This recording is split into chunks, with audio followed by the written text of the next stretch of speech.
Live from Studio 3, this is Packaging Today with Evelio Mattos, Adam Peel, and Cory Connors. Hey, what's up, everybody? It is Monday, and Cory's messaging me saying, "Hey, are you going to make it?" And I'm like, "Dude, I'm sitting here staring at you." Good morning, sir. What's up, man? How's it going? You have a good weekend? Yes, great weekend. I'm live from Austin, Texas at the Sustainable Packaging Coalition event. Oh, that's right. That's right. So you're in Austin. So tell me about this event. What are you doing? Well, I'm not speaking at this event, so it's kind of nice to just get to experience it and connect with all the amazing people. I think there's supposed to be 700 people here. Wow. Which is incredible, from all over the world. Many you know very well, and it's exciting. Yeah. So what's the main theme of this conference, of this show? The main theme, as far as I can tell, seemed to focus around different laws that are coming, and reusable packaging seemed to be a real theme in this modern Sustainable Packaging Coalition is really taken off, and you've got the big dogs are here. You know, the big companies, Mars, Coke, Pepsi, Aurora, right? Yeah. Yeah. So you're seeing reusable, like reusable is really big. I know we talked about this before. There was that McDonald's in France to kind of launch the reusable packaging. Yep. And then we saw, I think it was Tim Hortons that was starting to do reusable as well. But I think in that scenario, we're seeing a lot of people coming back saying maybe reusable is not the right solution. Is kind of what we've been seeing. We got Jay Quinn out there. Good morning. What's up, buddy?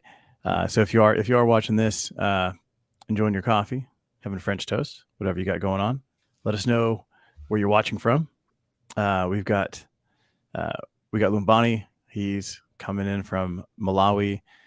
Lumbani, thanks so much. We can't wait to hear your story about when you get your PPE. Lumbani's out there melting plastics that are in the environment, turning them into bricks and selling those as a less expensive, more sustainable building material in Malawi, which is awesome. The boys and I collected, put together some funds, and then trying to support them. We got wish Tim Hortons was better here in the UK. I think Tim Hortons is good anywhere. What do we got? So, Hey, Kirk. yeah, we got Kirk. How are you, dude? We got Pasadena. We got Michelle coming in from Pasadena. We got Andrew. Curious to hear feedback on reusable packaging. I did see that article come out on, I think it was for McDonald's, where they were, where consumers were complaining because, it looks amazing, and just like the burgers, it looks amazing in the photos, and it's like perfect, and the packaging is amazing. But then, of course, when it shows up, it's been washed, it's been used. You've got kids that are chewing on it. You're getting it, and it's less than perfect. And do you really want your fries in a container that's got toddler teeth marks on it, or got like chips taken out of it? All of a sudden it starts feeling less pristine. There's a trust issue. Yeah, for yeah, sure. 100%. It looks like Jay Quinn, and you're gonna get wasted tonight. That's it. That's yeah. No, that's the priority, right? 100%. Jay Quinn's a good time. Our mutual friend Brainy Parker is going to be speaking today, and I think Wednesday as well. We've got some real amazing speakers. Looking forward to it. Yeah, that's awesome. Brandy's amazing. We got Mikey coming in. Hey, of Mikey. course, Braden and Hugh. This is awesome. You guys are coming in hot. All right. So what do we got? What do we got going on? So you're at this conference in Austin. You're going to see Jay Quinn. Then I just had like a great podcast episode, like super stoked. It's with Jamie McCarthy, and he was at Turner Duckworth for about 17 years in London and in San Francisco. The reason I was so stoked about it was that he was one of the visionaries behind the latest 72 Seasons Metallica album cover. And I don't know, I just wanted to share this because if you've seen the cover is like this big, bold yellow. It's pretty striking. Yeah, it's this big, bold yellow thing. I'm gonna go ahead and I'll share it here, but like it's like there's a burned crib and there's burned toys and just things that you would go through between the ages of like being born and 18. Mm-hmm. And as we were talking, like he's like we just burnt everything out in the streets. Yeah. So like here's the video. I don't know. I've never shared a video on here, so let's see what happens. It's like literally with the flamethrower burning all the items in the street, just charring them up, and then they put them all back in on the set. And he's like we were out there burning it, and so we had some tourists come up and go, hey, how do you get to the wharf? And he's like, we're in the middle of burning some stuff, Give us a minute here. just take a second. But definitely a killer album cover. And I think just from a packaging perspective, like the way they shot it was they actually set up a die line on the camera projector as they're projecting it so that they can adjust everything on set to align with the die lines of the Gatefold album, which was crazy. Amazing. Yeah, just I don't know. There's so many fun things that happen when you're designing packaging that you don't really kind of think about. And this one was pretty cool. They've come a long way from the Black album, which was just black. Yeah. Yeah. Well, yeah. I think it said Metallica. Yeah. It was like a light black, right? Off. Yeah. Yeah. So that was definitely good. I got some big news. I launched a newsletter on LinkedIn and just 2 days ago. Oh, good. And it's already over 3,000 subscribers. I'm so amazing. Thankful. So thank you all for subscribing. It's just called Sustainable Packaging, and it'll just be all of this stuff looped together, and an opportunity to really have it all in one spot. That's awesome. That's awesome. And where can they go to sign up for it? Right to my LinkedIn page. So you should be able to click on, it's on one of the featured stories, and just be able to click, and 2 clicks and you're signed up. Excellent. And are you launching this through LinkedIn? Yes. Through the LinkedIn newsletters? Yeah. Perfect. Good Which stuff, I highly recommend to anybody out there listening. If you haven't done it yet, it's a great way to spread your message. It's a great way to connect with your community and build your community. And it's a pretty awesome resource. LinkedIn is, as we all know, a pretty amazing social media. Yeah, 100%. Good stuff, man. That's exciting. Yeah. I do want to share like just this new article this morning on HBR talking about paper and how sometimes paper packaging makes it feel like things are a little bit more sustainable than maybe they really are. I read that too. Yeah, awesome article. Yeah, so it's this one here. Just kind of zoom in here if I can. It's really true. I think it's a great point. It's important. Yeah. So you can check it out this morning. A lot of people are, it's like we're anti-plastic. We've got to get away from plastic. And that's not always the case, right? And what happens is you end up having to add in so many more levels of paper. And this isn't like, yes, plastic is better, paper's better. It's not that. It's just the way that you're considering this. And I know we kind of talked about this before with me being in luxury packaging. You always feel like there's a lot of packaging, but as long as you're, if you're approaching it from the right perspective and like, how do I minimize weight? How do I minimize material? And you don't always have to use, virgin paper, right? Like, right. But even still, you can definitely go through this article. It's really good. Over packaging isn't the only way to signal sustainability. Right. Definitely 100% correct. You want to minimize as much pack as possible. And I think that goes for pretty much every industry at this point, right? Like people are now really aware of how much packaging they're getting. They mentioned Nivea in the article. I interviewed them in Paris, and he was talking about how their blue bottles and blue boxes are iconic and what's so well known that they almost can't go away from them. Yeah. And thankfully, I think he said they were able to eliminate 600 million boxes, if I remember the number correctly, by just putting a QR code on the back of the bottle with more information. So pretty awesome cost savings and, sustainability win. Yeah. Yeah. I'd say there's really no brand that can't get away from a color. Sprite went to clear. Yeah. For them, that's the hard part, right? It's like for them holding out in blue because that's part of the brand. When we know that colored plastic doesn't get recycled at the same level as white or natural. That's kind of a tough admission there. Yeah. Our buddy John here, of course, he was born in a vat of plastic. And I think he still sleeps in one, if I recall. Yeah. It's like Michael Jackson.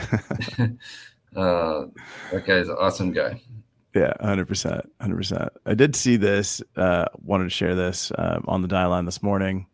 It was this Mr. Charlie's Vegan Fast Food. It looks super familiar. They do have an angle, like a square handle versus, the M handle of McDonald's. But it's like from a design perspective, like how close is too close is one question. And two, I wonder what that coating is, if that's actually recyclable or not. Yeah, good question. That's obvious what they're trying to do. Yeah, 100%. It's it's definitely tongue in cheek. It's pretty fun, but I don't know, when you see paper like this, Cory, like what's the first thing you kind of think about? Like what kind of coating would you think this is? I think it's an aqueous coating. I hope they would do something that's water based. But if it's a UV or if it's a plastic laminate, then they've really shot themselves in the foot as far as sustainability goes.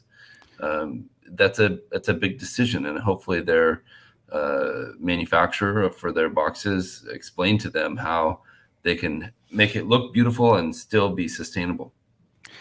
Yeah, I think like a lot of times when you see that shine or that shimmer on there, there's papers out there that have a cast coat, right? But a lot of people don't realize that cast coated paper is plastic, right? Like the cast coat itself has is vinyl.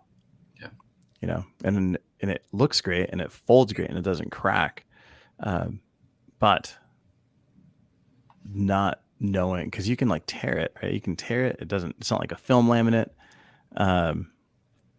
So it's definitely like from a designer's perspective, you see this paper, you're like, oh, this is paper. It's going to be recyclable and it can be FSC certified.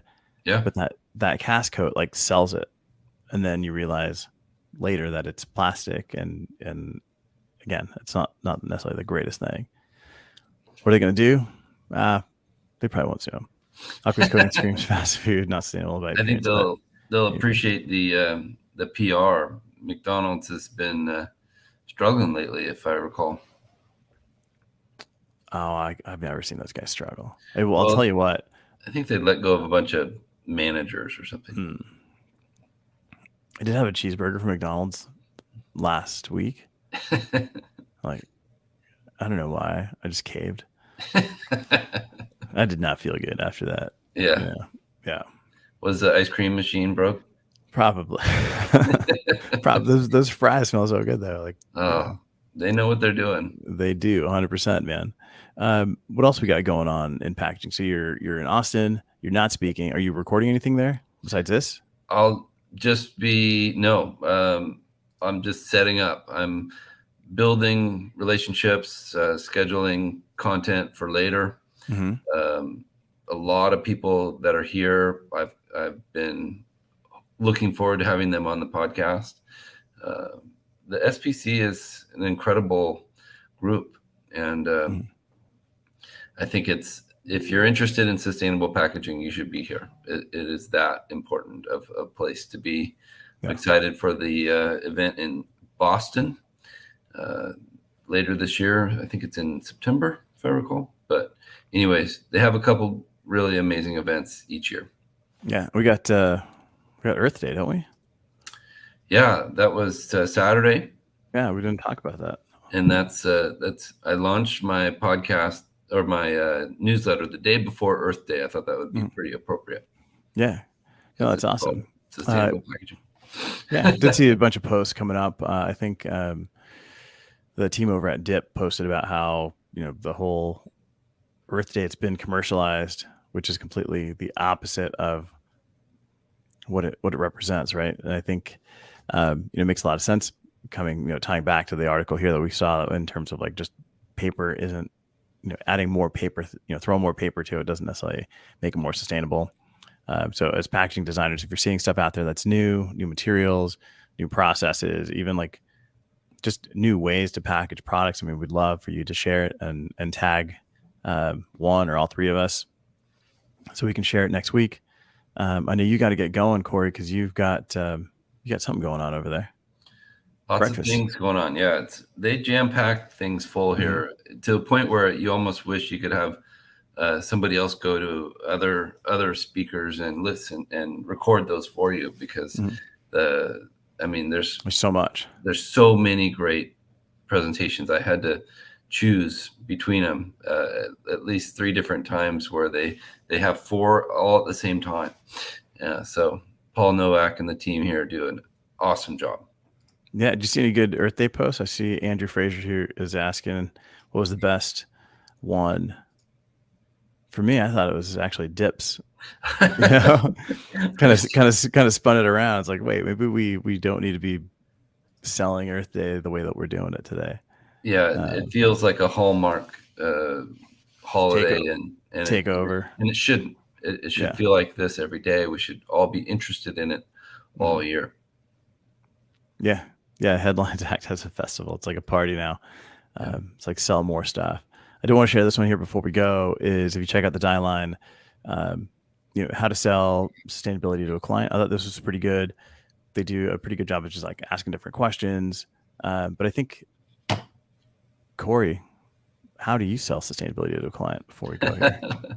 What's like the 1 or 2 key things that you tell them that you look at?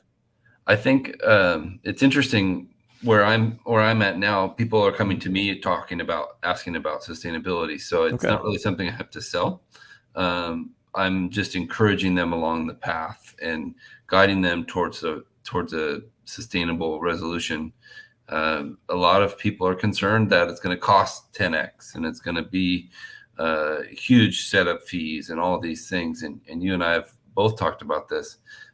You can do it where it's not incredibly expensive. It can actually represent a huge cost savings oftentimes. Like, think about that Nivea example. If they get rid of 600 million boxes, how much money is that going to save them? Yeah. Yeah. And you can apply that towards new materials in other areas. Right. Yeah. Yeah. And that's what I always tell clients. It's like, we can save money here, but that money doesn't go in your pocket. Like, that money has to go back into packaging to improve it. Right. Right. Yeah. You must look at the whole scope of what you're doing. All the options, all the angles. 100%. Thanks, Adriano. All right, man. I know you got to go, so let's wrap it up here. All right. Cory Connors, check him out at Corrugated. He's got a lot of killer TikToks, super educational ones, some pretty funny ones, and definitely hop over to YouTube. Check out the latest episode on 72 Seasons. That was seriously the most fun interview I've done in a really long time. And as a big fan of Metallica, just getting to hear the behind the scenes, sitting across from the desk from James or Lars, and the conversation around packaging and how much those guys care about branding and messaging was pretty cool. and picked up the album. It's actually a really good one. For me, the band kind of died after Justice for All. Yeah. But this is definitely a resurrection, which is pretty cool. Is it kind of back to their roots? It's a little different. It's a little bit older. But I think there's been enough time, and talking to Jamie, he's younger, and like for him, Metallica was like the beginning. Like the beginning was the Black Album. Yeah. Versus for me, it was like Ride the Lightning, and Yeah. so there's And been like Justice different for All. phases. Yeah. So like now it's like, all right, there's different groups of people that are just learning about them, and like this is basically a whole new band that has a different sound, and they sound a little older, which is kind of cool. But definitely good album. So check it out. All right, guys, we're gonna wrap up. We'll see you guys next week. Hopefully Adam gets back. Adam's not here, obviously. He's on the Love Boat. He'll be back next week. All right, and then I'll be at LuxPack in 2 weeks. Come check me out. We're gonna talk about artificial intelligence and packaging. It'll be me, Lisa from Cody, Liz from Tiffany's. Just getting into packaging and AI, and then I'll be in Milan like 4 or 5 days after that. So come check me out. Wow. Where are you gonna be? Yeah, it's crazy. Yeah, I got Waste Expo next week in New Orleans. Nice. And then that's it for a couple weeks after that. So. All right, keep your top on. Right, no beads. See you guys. Live from Studio 3, this is Packaging Today with Evelio Mattos.